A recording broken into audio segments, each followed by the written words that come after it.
Hey everybody, welcome back to the East Tennessee Health Forum. My name is Michael Mabry. I'm the director, for lack of better words, and we're just happy to be together. This is our third meeting in 2024. The first session, we talked about the power of group visits and healthcare promotion, helping people actually get healthier. We talked about, at our second meeting, the future of using psychedelics to help people's mental health, which was a really interesting topic. Tonight, the topic is, what are some of the underlying causes of mental illness that maybe we've not quite tapped into yet, that people need to know about, and we can find ways to treat our patients? But more than that, how do we help improve the mental health of our entire region? So that's going to be more than medications or supplements or even group classes. It's going to be the whole community coming together. So we have a great speaker, Dr. Schrenker. We have a panel of several psychiatrists and a nurse practitioner psychiatrist. And then we're going to have our whole audience, which is about 70 people, discuss what are some practical ways we can be in our community, blessing and serving the people who live in it. So stay tuned. Part of my hope with the East Tennessee Health Forum is connecting our people to each other, because either you were swamped and we're busy, we don't get to get out and meet people, and we don't know who to refer to. So hopefully, I see a lot of talking, so hopefully you're getting to meet all of our local counselors and therapists and docs and nurses and NPs. And so before Dr. Schrenker comes up, I was just going to give us a little helicopter view of mental illness, because everybody in this room, it affects their family, it affects their friends, it affects you personally. 300 million people worldwide, which is probably a low number, if I'm guessing.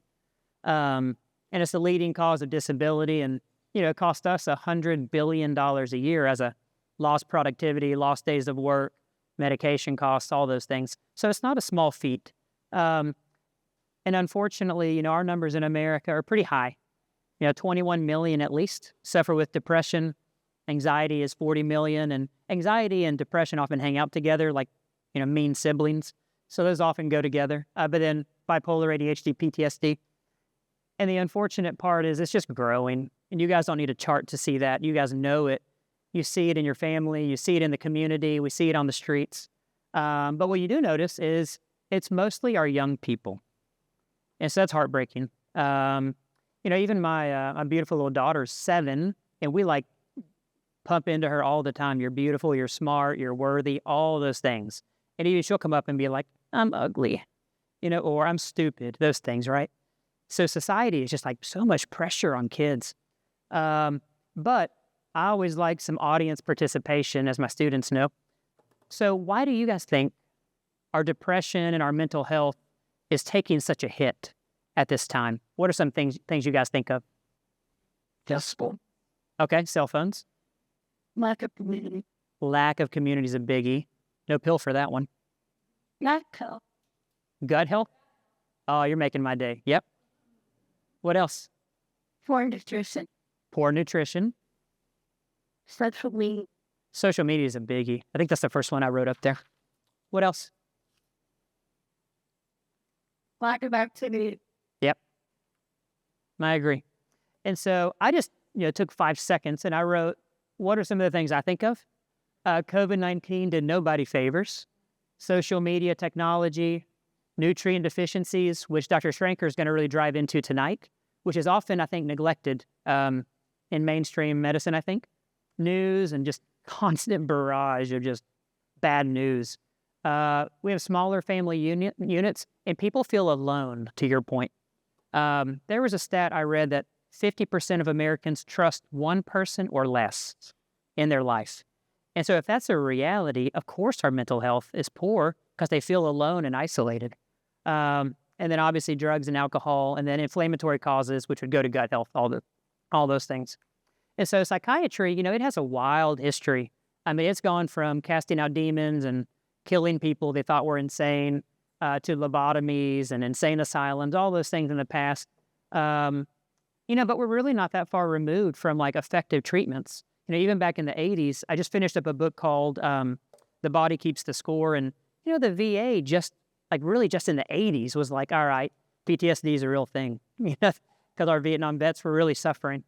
And then thankfully, we've had a lot of medications come out the last 50 years. And that's been a total game changer. So nothing here tonight, I'm not poo-pooing on medications.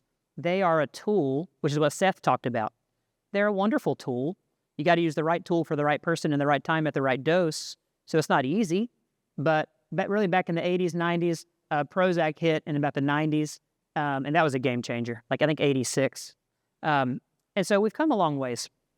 But the reality is, again, I just wrote down a bunch of factors for mental illness, and I'm not going to read over these, but when you just consider these, we can never just throw medicine as a whole and medication at patients and expect it to be all they need. Like, it's just unfair to think about for medications. So medications are a tool, but we got to start using our whole tool belt.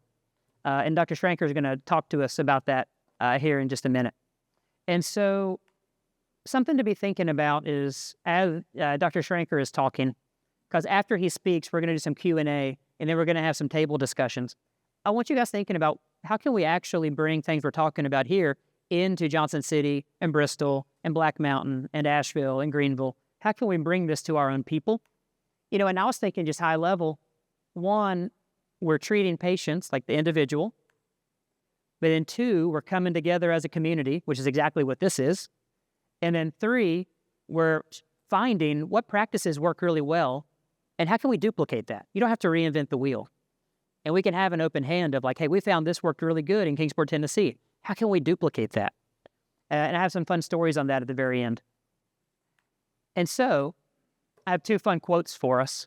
Einstein said, this was back in a Philadelphia or Pittsburgh lecture, the physician of the future will be the master of both chemical and physical nature of a man. So Einstein was already about 100 years ahead, as usual, already thinking about this. But then Dr. Walsh, who Dr. Schrenker will talk about some tonight, he told me a good scientist is willing to discard old information once presented with new information. And it's a very common sense statement, but it's hard because we are emotional beings. So if I have believed something for a long time, it's hard to tell me that's not true. But that's where I find, especially this group, is very open-minded and willing to learn. I did an hour-long interview with Dr. Walsh, and I did not have time to cut that, but I will send that out later on. But he's a jewel of a human being. And there's several, Dr. Sadler, Dr. Schrenker. I just took his course. It's a lovely course. So to introduce Dr. Schrenker, Dr. Schrenker and I went to the same residency, actually, a little bit separated, but he graduated from the Indiana University School of Medicine in 93, Bristol Family Medicine with ETSU 96. He worked for HMG for a time, a good while, and then he founded the Integrated Health Concepts up in Bristol, Tennessee back in 05, and it is a beautiful, I know he's had a couple different clinics he could tell you about how doors have just been opened for him, but he has a beautiful 40,000 square foot building of a cooking kitchen and wellness classes and a yoga studio. He has a yoga mat in his office. Like, it's just a very healing place. And so at some point, you guys need to meet Jim and go up and see his place. But their mission is to enable well-being through love, compassion, trust, and then individualized care. A lot of different healing modalities. They're not afraid to use medications, but they have a lot of other tools in their belt. So he's also authored 2 books. One of them I'll give away in a little bit as a raffle. And so, and some of our sponsors did have sign-up sheets because they have some of their own special raffles as well. So make sure you take a look at that. But without further ado, Dr. Jim Schrenker.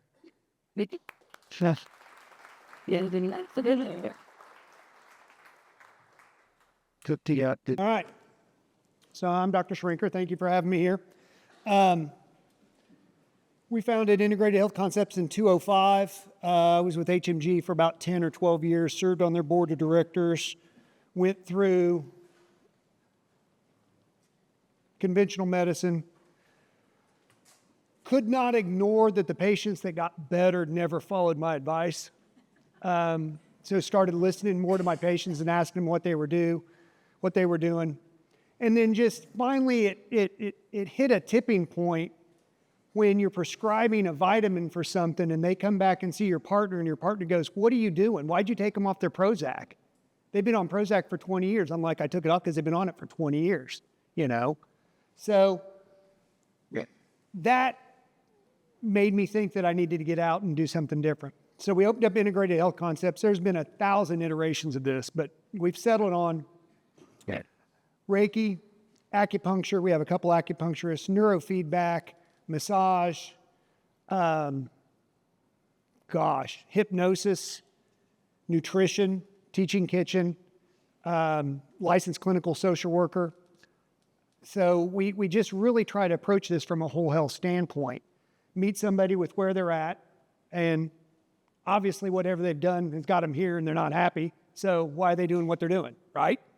So how can we get you from this point to this point? And that takes a lot of experience in knowing how to talk to certain people. You don't talk to an engineer the same way you talk to a construction guy, the same way you talk to a nurse. You can do the same thing, but you have to approach it in a different way. So what we're going to talk today about is we're going to distill this down to mental health and methylation. And methylation, I'm a molecular biochemist by trade. So I love the fact that we can dive into cellular biology and cellular mechanics. Every mental illness is founded upon methylation, whether that methylation is undermethylated or overmethylated. We'll talk, is there a clicker? I thought there was. How's that? All right. So, and we'll get into this and we'll go through them slides. There's only a couple slides that are really super important that we'll spend some time on. But this is the Walsh Research Institute. He is 84, 85 years old. The dude is sharp as a tack. And he's done over 30,000 patient studies. So nobody can say there's no data behind there. There's more data behind this than any antidepressant that's ever been approved on the market. So, period. So what he does is he started with the criminally insane. He started, his first research subjects back in the 70s were the people they put in prison for mental illness.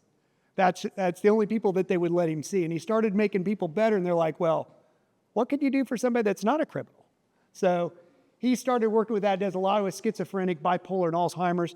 When we go through his primary care, we don't see a lot of the serious mental illness, so we focus mostly on depression, anxiety, bipolar, and things like that in our practice. So what you'll see in his database, if you ever go to his website, is there's reproducible findings in blood and urine that correlate with specific mental illness. And when I'm talking about that, I'm talking about nutrients, checking different nutrients in the blood. Copper overload, horrible for the brain. We'll talk about that. But, I mean, it just causes your brain to short circuit.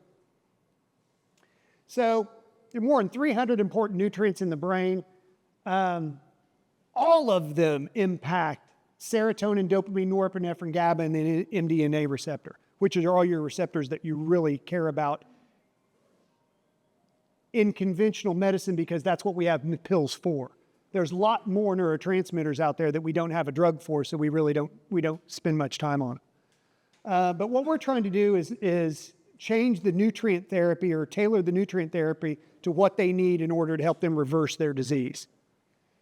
So methylation disorder, zinc deficiency, copper overload, folate, pyrrole, EPA, DHA, amino acid deficiencies, all those things are things that we test for with almost every patient that we see, but at least the patients that are on benzodiazepines, antidepressants, or people that identify as being depressed or anxious, or ADHD, do quite a bit of kids. So, okay, Dr. Schrenker, how is a vitamin going to help my bipolar? How's a vitamin going to help my depression? I've been depressed literally for 20 years. I've seen 7 psychiatrists. I've been institutionalized twice. Nobody can make me better. How are you going to make me better? Right? So you don't need a powerful drug. In fact, the worst case scenario you'll get with nutrient therapy, if they take their vitamins, the worst case scenario you'll get is a reduction in medication. They may still be on Prozac, but they're on 10 instead of 40, and they're much better controlled. They may still be on a neuroleptic or something like that. They're going to be on less of a dose, and they're going to be better controlled.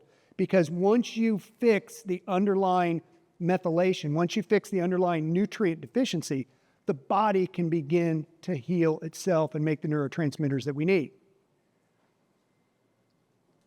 So here's serotonin.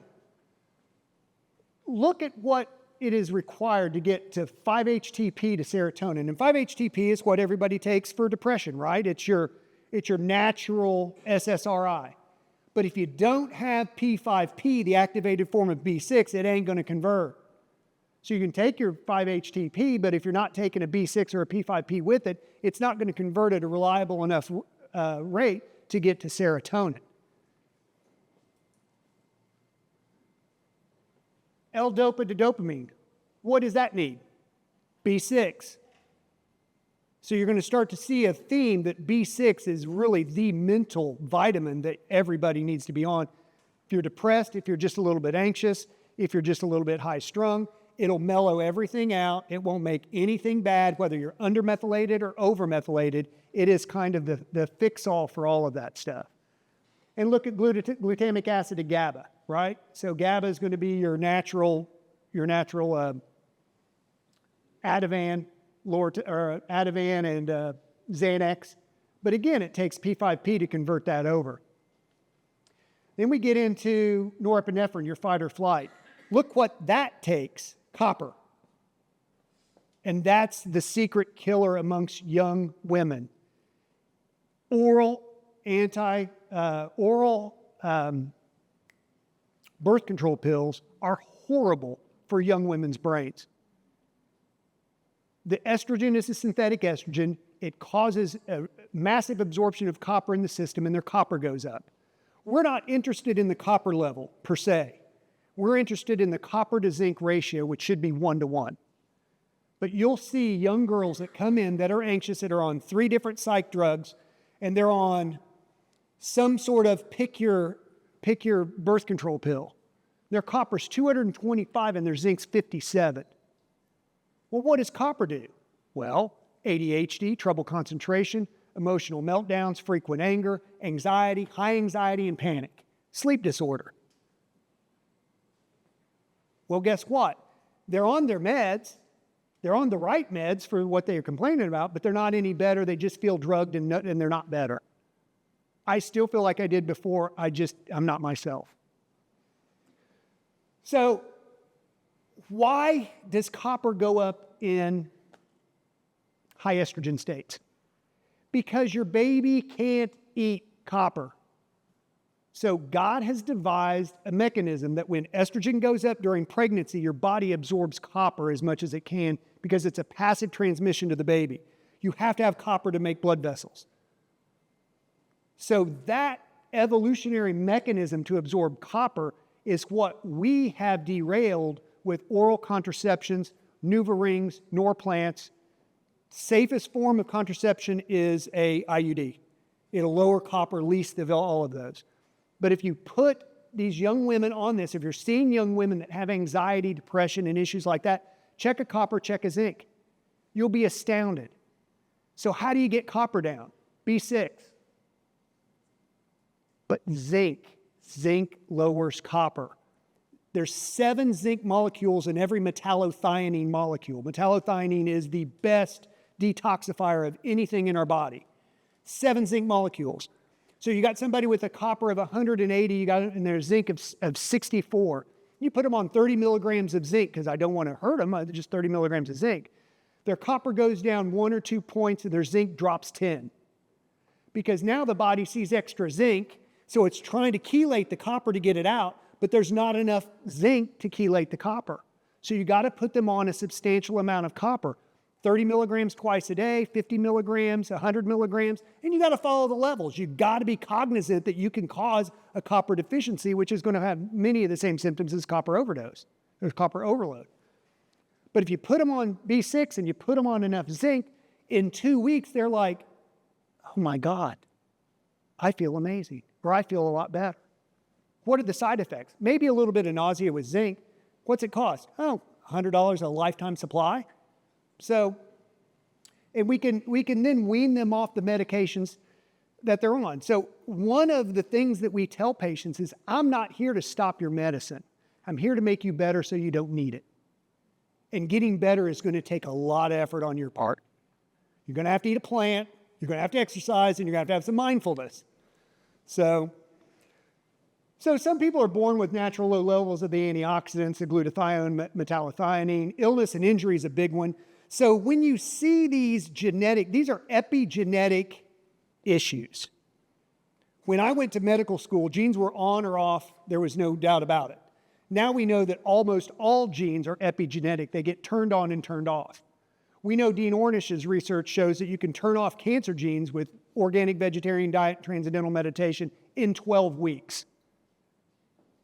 So why don't we do that, right? If we can turn cancer genes off. But you can also turn these stress genes off as well with meditation, with Reiki, with hypnosis, with whatever mindfulness you need to relocate that focus from fear to love.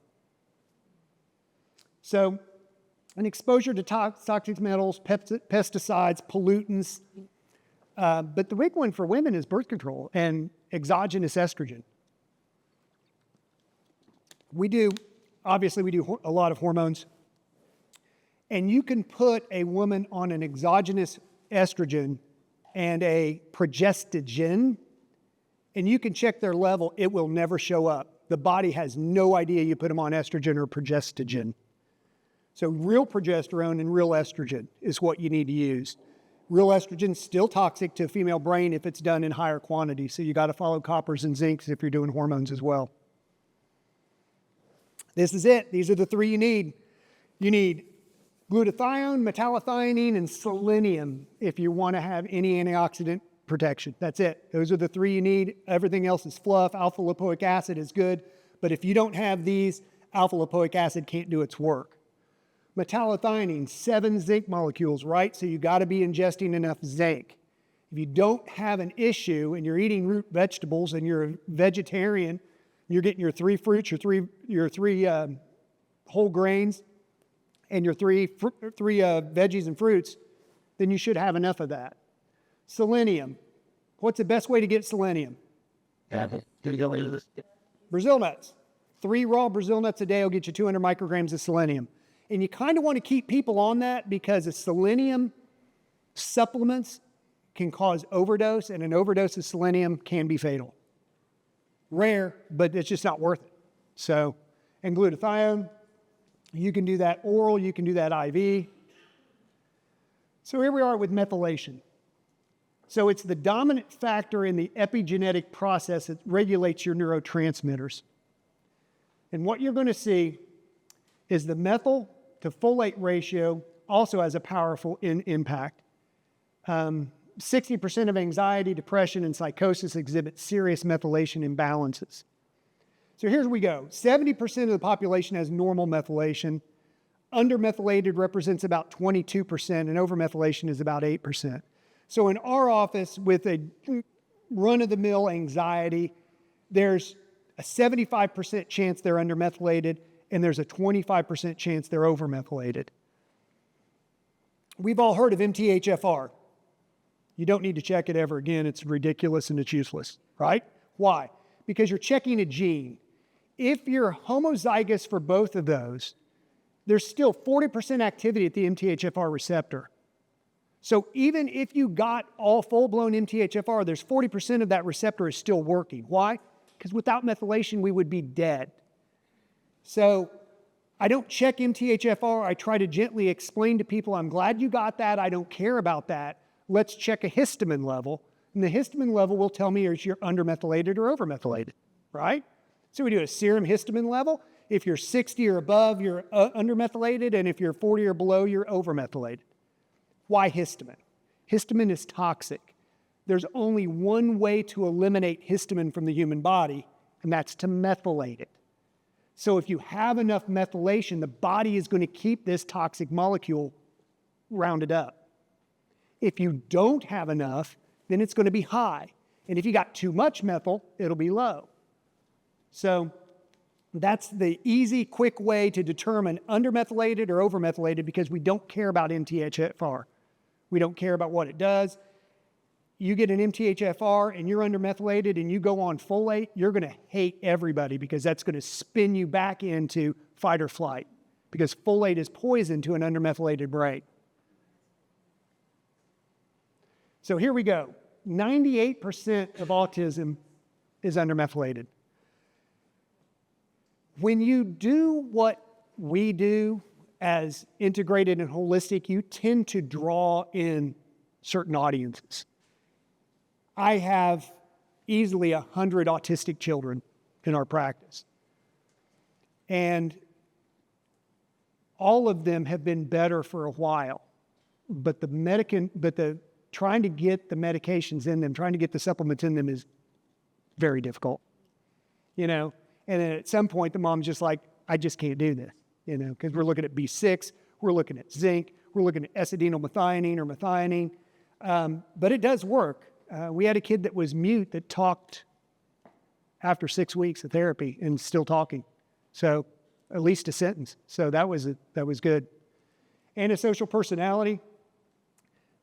We don't see a lot of that with what we do.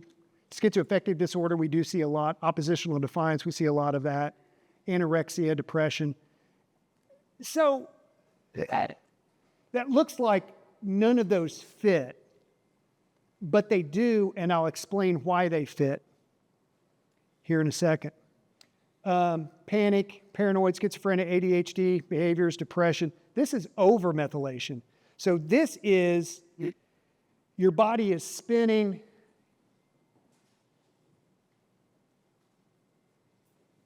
This is the only slide you need. The things in green that you see around there are the enzymes that affect the making of certain neurotransmitters. If you have enough methionine and you're spinning this way, you're going to make serotonin and dopamine, joy, love, happiness, peace, right? If you spin the other way, if you don't have enough methionine, you're going to make norepinephrine, fight or flight. Folate will fix the fight or flight in an overmethylated person. 2 to 3 grams in 2 weeks, they will not be anxious. They will not have ADHD. They will not have issues. It will fix it. If they still have those symptoms, you got to go fishing someplace else. And that's it. Once you fix it, if they're still exhibiting symptoms, you got to put on your thinking cap. Okay, what's going on? At our clinic, we've done it so long, we've already got a full thyroid panel, we got a full hormone panel, we've got everything that we ever need on the first visit. So this 3-month follow-up, we're just trying to figure out, okay, what's going to happen with their methylation? If they get better, great. If they don't, we can go back to our armamentarium and do something different. But this slide here really shows everything. Here's the issue with MTHFR. There's your methylation enzymes. So you're going to check MTHFR just because we got a test for it.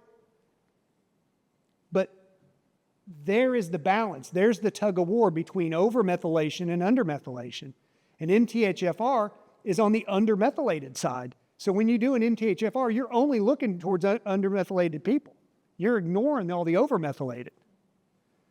And interestingly enough, didn't we just say that folic acid for an undermethylated brain is poison? So we're predisposed to put all these undermethylated people on folic acid, and then they're not going to get better as quickly as they should. So this is the complex workings of just one simple cycle in the brain. We're not even talking about Krebs cycle. We're not talking about oxidative phosphorylation. We're not talking about respiration. We're not talking about, this is just methylation. This is just to make a neurotransmitter. All right? So one of the analogies I use for my patients when they're persistent about their MTHFR and they think I need to treat it or they think I'm ignoring it, I'm like, look, if you had 6 ways to go home and one was blocked, what would you do? Well, I'd go down a different route. It's what your body does. Your body's going to shovel it down something else. And it's only going to be a problem if we have multiple hits on multiple one of these on one side or the other. So that's why not 100% of people are undermethylated. So undermethylation, 75% of what you see in mental illness. Chronically depressed. Why? Because if you're my age and you've dealt with this crap your entire life, you're not going to be happy about it because you can't get it out of your brain because you're very perfectionistic. You're OCD. OCD tendency, not OCD disease. You ruminate about past events. You beat yourself up over things that did 20 years ago. It may only be a second, but that second kicks in all those neurotransmitters that you don't want affected. And that affects your overall life as you move forward. You're going to shove all of this deep, deep down inside, and you're going to put a smile on your face as you slip into misery because nobody really gives a crap. And the stuff that's going on in my brain, I can't explain to anybody. It's not embarrassment. I just can't explain it. I'm not OCD, but man, I like to mow the grass the same way every time, right? And I think I'm a good guy, but man, you can give me 100 compliments and one person give me a slight bit of criticism, and I'm all over that criticism, right? So that's where you get it from. And why are you competitive in sports? Because I am better than everybody, and I'm going to prove it because I'm going to shove it down your throat, and I'll show you that. And that's the way an undermethylated brain is. So they have a good response to SSRIs. Why? Because they're dopamine and serotonin deficient. So SSRIs work in these people. You don't have to stop the SSRI. They just may not need it once you treat it. And the other thing is it's hard to find a psych drug without a side effect somewhere. Sex drive, weight gain, So if you can get them on lower doses, they're going to do better. Overmethylated, high anxiety, panic, emotional meltdown, frequent anger, sleep issues, ADHD, poor concentration, food and chemical sensitivities. An overmethylated person is going to be that patient that comes in and says, oh, I can't be around this perfume. When the bug guy comes, I got to leave. I can't have formaldehyde fluorine in my house. Those are going to be your overmethylated people. They're going to have a lot of those sensitivities. Okay. So niacin, niacinamide act as a dopamine reuptake promoter. Methionine and SAMe are serotonin reuptake inhibitors. So your methionine and your SAMe are your SSRIs. Methionine works just as well as SAMe. SAMe is S-adenyl methionine, an activated form of methionine that crosses the blood-brain barrier a little bit easier, and it's a little bit more able to be taken up by the GI tract. But methionine is a capsule that you can break open. So for your kiddos, you can break methionine open because SAMe has to be blister packed, has to be away from light, and as soon as you open it up, you got about 2 hours before it oxidizes. So SAMe, if you're buying the cheap stuff that has a bottle of 50 or 100 tablets, it's not working. You got to get the blister pack. It's got to be a good quality or it's not going to work. So, and then there's your folates that reduce activity at serotonin and dopamine. So again, if we're already deficient of serotonin and dopamine in an undermethylated brain and we add folate to it, we're going to decrease those further. We're just going to exacerbate depression or anxiety. Zinc and glutathione increase glutamate activity at NMDA receptors. Glutamate is the key excitatory chemical of the brain. It's what gets everything going. So zinc and glutathione would be a good thing to use for those. So again, your folic acids in your undermethylated brain is poison.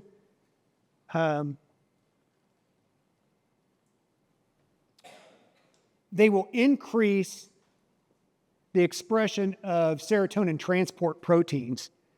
So what that means is folates will increase the evacuation of serotonin from the neurosynapses of the brain. Again, if we add folates to somebody that's already depleted in serotonin, it's not going to be good. So if you got somebody with a good response to an SSRI and they're coming in, they're like, man, I feel great, it's working great. You can put them on 400, 800 micrograms of folate, not worry about it, but you can't put them on 2 or 3 grams because you're just going to clean all that serotonin out of their synapses.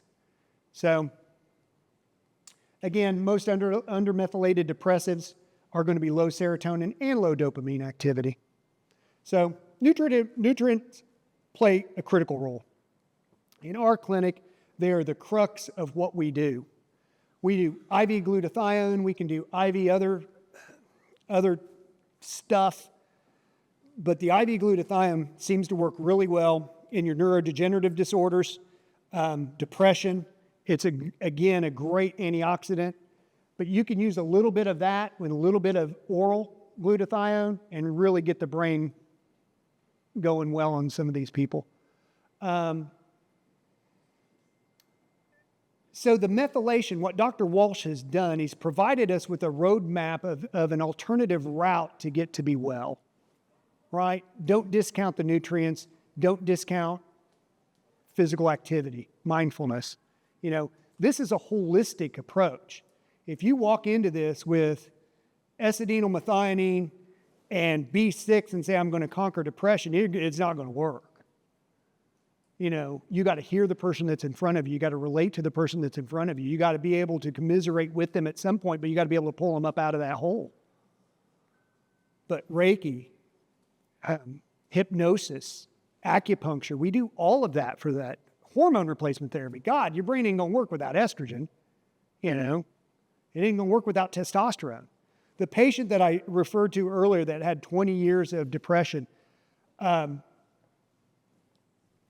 we put him on testosterone and he was off.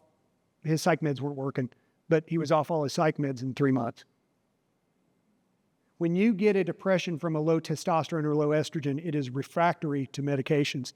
So when you see somebody in the office that's on 1 or 2 psych meds and they're still not any better, it's hormonal until proven otherwise. Even before, the nutrient thing is great. Hormones are the basis of what we are as human beings. You've got to balance those. So, any questions? Like drinking from a fire hydrant, right? So, it is important. It's important to follow these people along. You got to make sure that you have a longitudinal care in these people.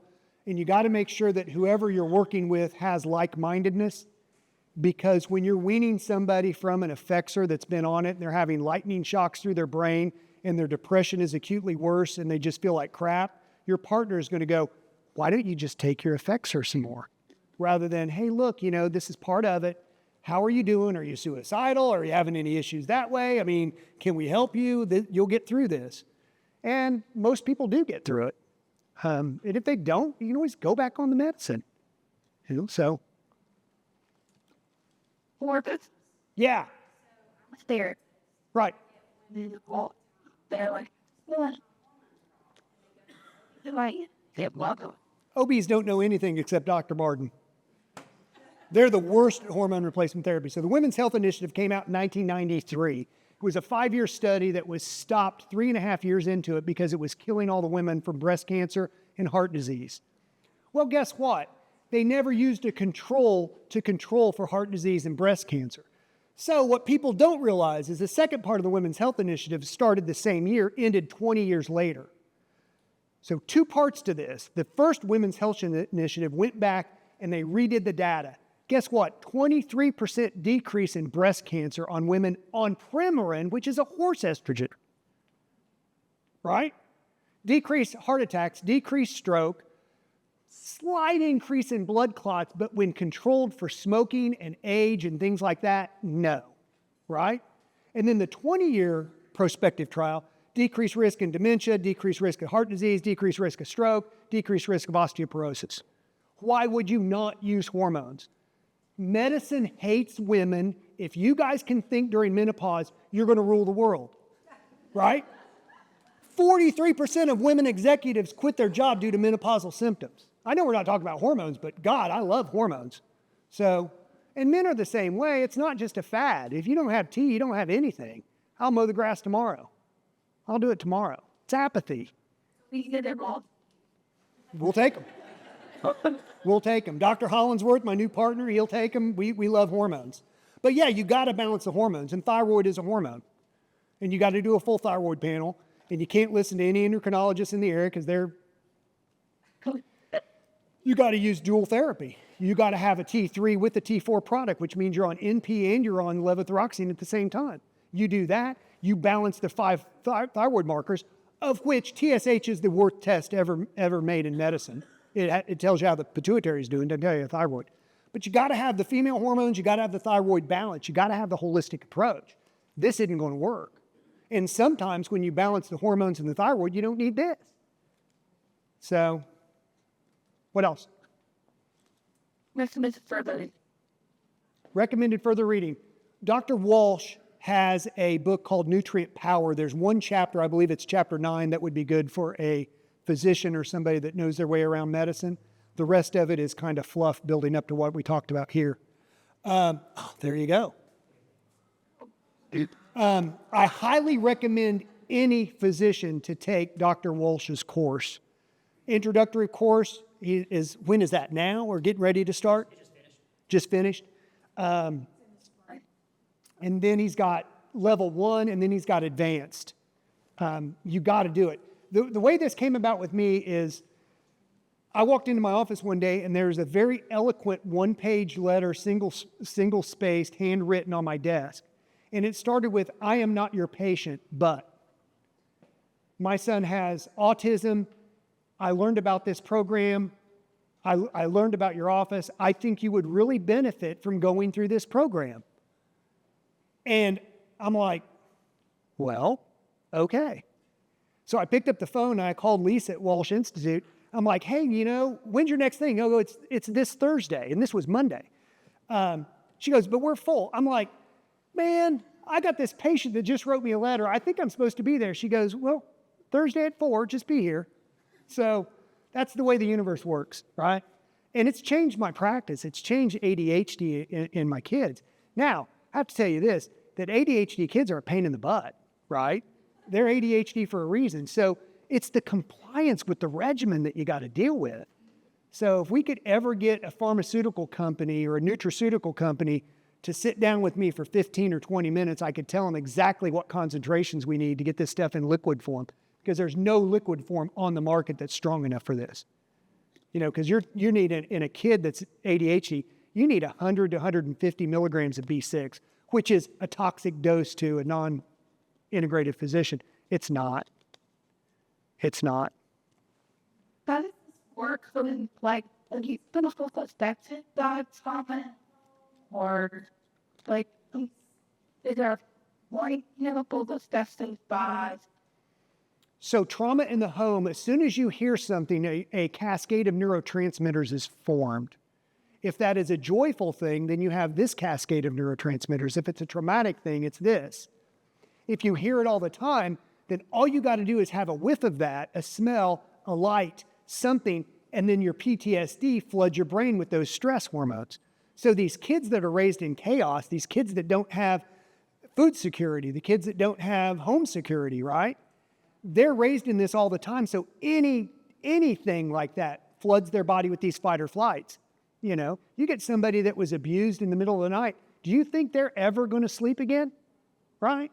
So there's your challenge. I mean, because the brain, they've done functional PET scans of somebody looking at the Grand Canyon and somebody looking at a picture of the Grand Canyon. They're the same. So you don't have to be there for your brain to experience it. The stress doesn't have to be there. So what happens is their bodies are flooded with this fight or flight constantly. Changes their receptors, right? All of a sudden now, they're starved of serotonin and dopamine because the entire brain's making norepinephrine. And that's what kicks that in. And then a lot of times as physicians, we try to correct it with a hammer when we probably should be using more of a little chisel or a little brush instead of that. Instead of putting them on this, let's try this, let's do this. But until you take them out of the atmosphere, what are you going to do, right? That's the challenge. So, what else? Lay Atlantic question. I would focus on the gut first because it's fixable. You're not going to fix a chronic Lyme. You're not going to fix chronic chronic EBV. Don't go looking there because it's an intracellular. These things are intracellular until they aren't. So these things are hiding from the immune system. You're not going to find them. You're going to spend a boatload of money and everything's going to be normal. And then when they spread, they break out intracellular. You have your fever, you have your chills.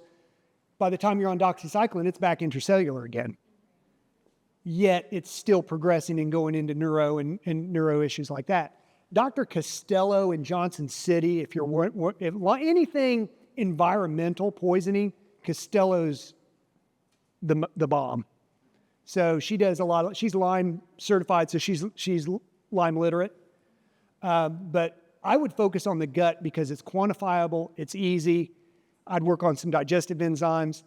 Probiotics, some people are fans of them, some people aren't. If you change the diet, the whole microbiota is going to change in 2 weeks. If you want to go way, way, way out, well, not way out there, but if you really want to do it, plant-based diet. Get rid of meat, get rid of anything processed, no dyes, nothing artificial, single ingredient foods. But that's hard. Well, if you fix the gut, then the gut can take care of all that. So if you have a candida exposure, you got to get rid of it. If you got a mold exposure, you got to get rid of it. But if you take care of the gut and which is your immune system, then that'll fix everything. And you'll see enough glimpses of improvement to know you're on the right path. If you're doing this for 2 weeks and he's doing everything and there's nothing different, either he's eating something at school that he shouldn't or barking up the wrong tree. So you kind of got to get a plan with the provider that's going to listen, or with yourselves, and say, okay, this is what we're going to do for 3 to 4 to 5 weeks. And then we're going to go to here, we're going to go there. But the problem is there's a million things out there on media, and it's just hard. But the reason I don't do Lyme, and I'm not blowing Lyme off, I'm not blowing Epstein-Barr off. They're just so hard to treat. There's other things that are absolutely treatable, and if they work, we're great. If they don't work, there we go. Anybody else? So going back to like the copper and zinc, then you don't really focus on the copper specifically, the water ratio. Right. Ratio looking 1-to-1. So what we're ideally looking for is a copper in the 100 to 120 range and a zinc in the 95 to 110 range. And it's a nuance. I mean, you may get something that's not off, and they have all the copper toxicity things. Well, did you catch them on a good day? Did you catch them on the right portion of their period? So premenstrual dysphoric disorder, hormone-driven, right? It's copper, right? Estrogen goes up right before you ovulate. Your copper goes up. Guess what happens in PMDD? Well, you got your depression, your anxiety. Ding, ding, ding, ding, ding. Oh, it's better once I'm done. Yeah, because the copper will go down. You'll find somebody, the worst thing is the NuvaRing. That is by far the most toxic piece of medical crap I've ever seen put in a human body. And you will get coppers of 250 just by stopping the NuvaRing. You'll get them down to normal. If they are in a relationship that they can go off all birth control, you'll get them back down to normal in 2 weeks to 3 weeks. And if they don't go off the NuvaRing, you're never going to balance them. You're going to help them, but you're not ever going to balance them. And even with oral contraceptives, sometimes you can never balance them. Because I'm not going to go to 200 milligrams of zinc a day. I'm just not going to do it. Because if they stop it, then all of a sudden they're going to be, if they stop the birth control, then we're really screwed. So. Can we get back to one more question? What you got? do you have an opinion? Yeah. Why? So that like It's like, but cause the exponential rise in all these diseases to retreat. Well, and if you look at this just from a simple methylation, then you got all the trauma, but it's nutrients, man. Our food is void of nutrients. You can't methylate on a processed diet. Your brain can't work. So all of a sudden, we're fat but malnourished. That's an interesting predicament. Only in the United States could we do that one, right? So just by eating the right nutrients, but mindfulness, family, those things are so important. If you look at the blue zones, the places in the world where people live, family's everything. You know, yeah, they eat plants, but guess what? Grandma has a role. Grandma's role is to take care of the kids while the mom's out in the garden and the dad's doing his work someplace else. So everybody has a role. Everybody has an important role, and without it, it doesn't work. So, man, I think the dissolution of the family and community is right up there with electronics. You know, and you can get into EMF and you can get into 5G. Who cares? What are you going to do about it, right? We're not going to do anything about it, right? So you can wear an aluminum hat on your head, or you can eat some vegetables and exercise and practice mindfulness, which is going to get you at least part of the way there. So. Thank you, Jim. what's for Oh, one more. must have lab. Must have labs. You got to get a serum histamine. You got to get a copper and a zinc. Those are the only 3 methylation labs we do. Blood histamine. Yeah. It's only done by LabCorp. No other lab can do it. I didn't know. Look, Whole blood histamine. Sorry. Spin it down so you get what's in the basophils. And plasma zinc, plasma copper.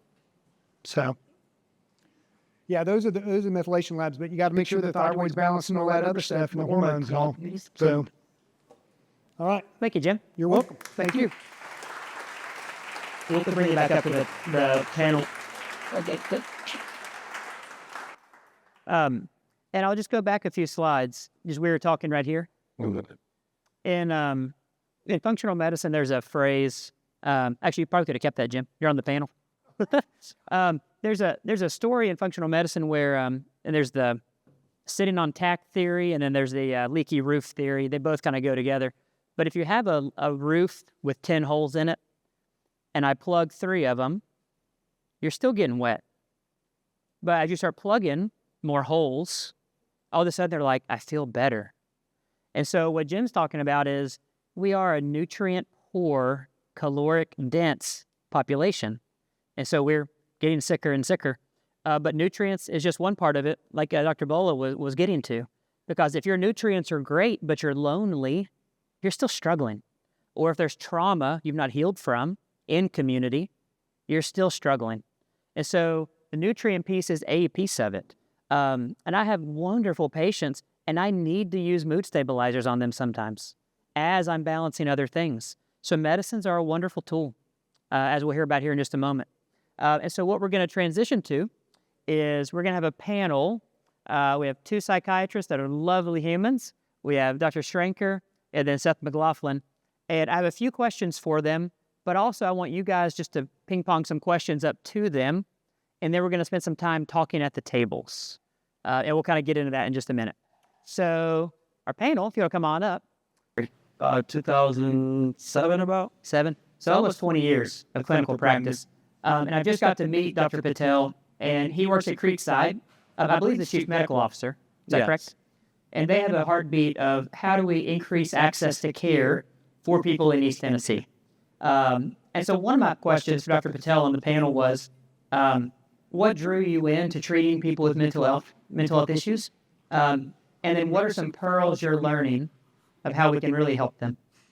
So I'm a psychiatrist. I actually did my residencies at East Tennessee University in psychiatry and internal medicine, and I'm board certified in both those as well as addiction medicine. So I've dealt with a lot of patients. Obviously, I think my biggest draw is when you start medical school, obviously, and all those that have went through the schooling would understand, like, the choice that you want to make is not the choice that you end up with, right? And so I'm a big open door guy. Like, if the door's closed on me, I'm not going to go try to open it up. I'll let the door close, and I'll move on to the door that's opening. So it just drew me. I mean, psychiatry is one of those fields that I think if you're, and I believe this in my heart truly, that, to really help people in an emotional state of mind is like, God is giving you the wisdom and care to help these people. So psychiatry is one of those fields, and it drew me there. And so that's why that field was it attracts me so much. I take care of kids from 8 years old all the way to geriatric patients. I've done a wide range of care and treatment. And so I'm so blessed that I'm able to do this in my current life. So it's awesome. And so what are some pearls you're learning treating patients for 20 years? 20 years has changed a lot. I think every 5 years, I think there's something really big going on, right? Last 5 years, COVID, and then before that, other things. And so what I've learned, everything is fluid. Everything is moving, right? And sometimes what I've noticed is what was 10 years ago is not what was there, is not there currently. What there was 20 years ago wasn't there. I'm a big nuclear guy. I was raised during the time, the best years of Reagan years, I call it. And I was raised during that time because I was enjoying it. Life was great. The future looked bright. We had some issues around the world. Obviously, it was Cold War years, but I lived life. If I ask my kids right now, my kids are probably living life because they're living off my money. But but if you ask anybody, in general, most kids I see, they're not living life. There's no excitement. I could go in the ages when I was growing up to leave home and come back at dark. My parents would not worry about me. I can't do that today, right? What they're eating, I've noticed so much. So what I've learned today is, as a physician, what I learned in medical school is completely different now. I have to do something completely different. As Dr. Schrenker says, what he learned in medical school is completely different what he's practicing currently, because you have to relearn things, and there's so much things going on in the world today. I'm Hindu by nature, so I'm a big I'm a Hindu traditionist, so I believe in a holistic process. I believe in these things. I believe in meditation, but medication is just one point of treatment. So what I've learned is you have to somehow figure out how to implement different modalities for patients or people in general, population, to improve their mental health and their physical health and their spiritual health, right? And that's what I've learned. Let's go Dr. Sadler next, and we'll come back to you, Jim. So, Dr. Sadler, I just got to meet an hour ago. Just introduce yourself to the group. I'm Natalie Sadler. I'm a holistic psychiatrist. My practice is in Black Mountain, North Carolina. Before that, I was in Chapel Hill and Carborough, and I've been in practice about 34 years. And I started late, so maybe I would be there longer if I had started sooner. I treat all ages. I love treating children because I think when I help a child, it opens the rest of their life is different. If I treat an adult, it's great. Where they are is they're better and they can function. I work to be obsolete in their lives. I want them not to need me. I want them to have skills and be able to figure things out. Most people know what they want to do. They just need to be able to get balanced enough to do it. Yeah, and someone to believe in that. Yes. Yeah. Yeah. And so, how long have you been working with the Walsh Research Institute? Oh, I actually worked with Dr. Hoffer starting in about 2001. He came to Chapel Hill and gave a talk at the Integrative Medicine Conference. It was the weekend after 9/11, so there were 200 people in the audience. He actually talked, there were no slides. He was on a telephone hooked up to a microphone in front of the audience because you couldn't fly. And you could have heard a pin drop in the room. So I listened to him, and I went there because I had a patient who came to me and said, I want to do orthomolecular psychiatry. And I went, okay, but I know a lot about nutrition, but not a lot about orthomolecular. And so sure enough, Hoffer was talking. She said, oh, he'll be here in September. You can go. I had somebody else who said, and I want to know about SAMe.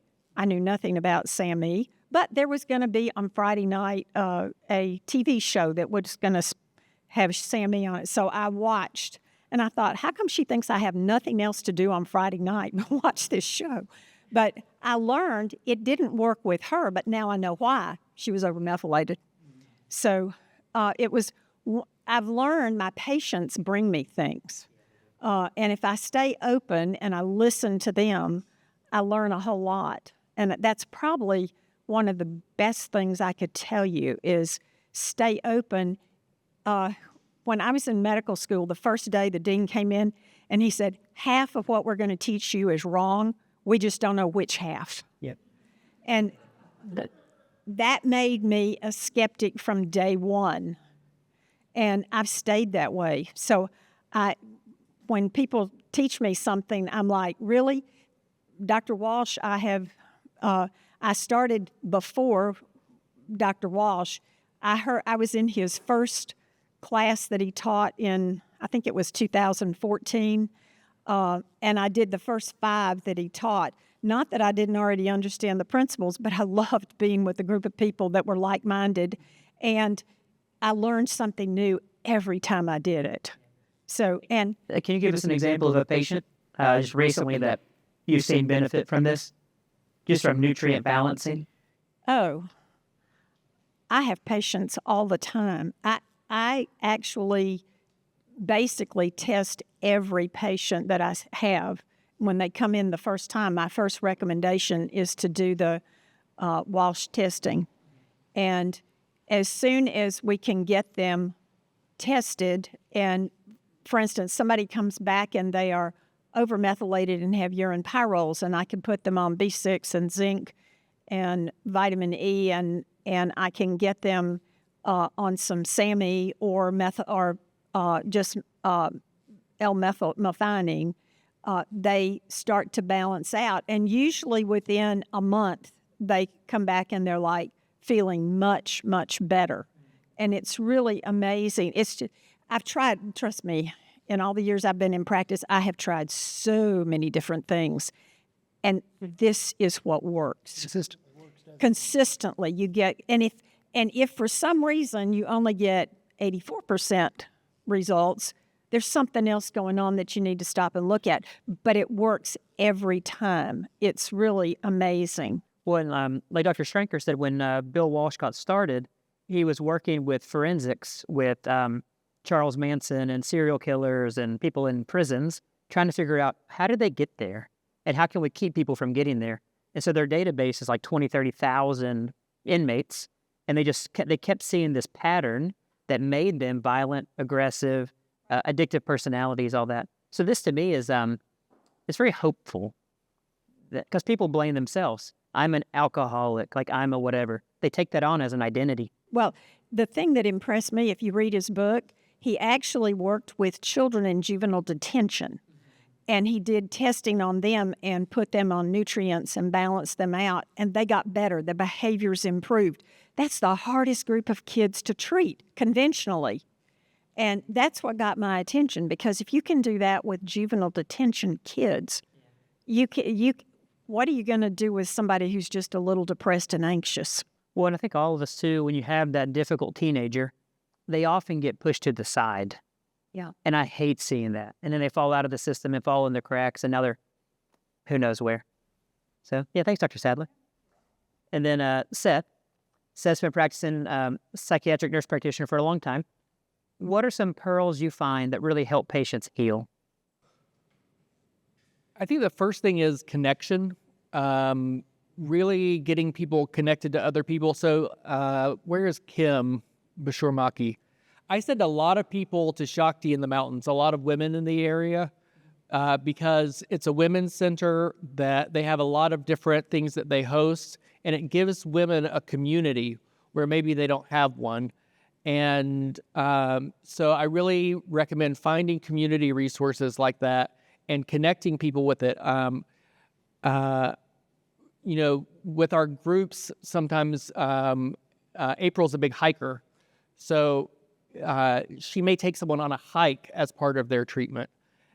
Getting back in nature and reconnecting with self, reconnecting with the beauty in the world, and with others who are like-minded, I think is essential to getting better. I think that even if we correct chemistry, we have to still correct connection for people to have long-lasting, sustained results. Yeah, I agree. And so we'll start here and go all the way down. One more question before we open it up to the audience.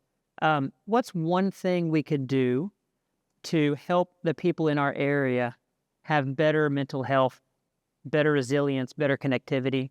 What's one thing you would love, if you could dream of and it would happen, what would that be? I work with a lot of women, and one thing that I think that would be community changing is for us to have affordable access to childcare so that women, especially after they've had children, are able to still explore the whole of who they are instead of having a situation where they can't afford childcare. And I don't know, I just think that we can think about a lot of chemistry, but as far as lifestyle, access to affordable childcare would be one thing that our community desperately needs. I have a niece who's here who has twins, and she has a 5-year-old.